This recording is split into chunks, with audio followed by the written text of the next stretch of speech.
नमस्कार, मी मयुरी आणि आपण पाहत आहात 7 स्टार न्यूज।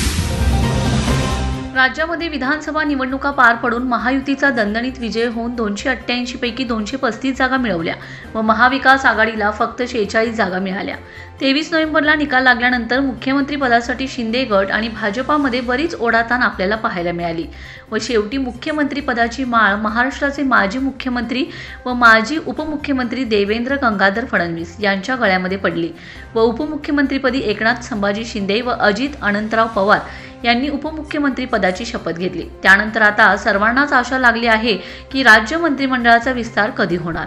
आत्ताच मिळालेल्या माहितीनुसार येत्या 14 डिसेंबर रोजी राज्य मंत्रिमंडळाचा विस्तार होणार असून यामध्ये एकूण 43 मंत्री शपथ घेणार आहेत।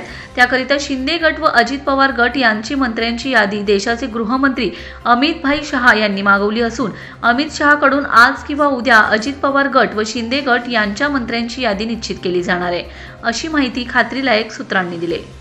Bureau report 7 star news.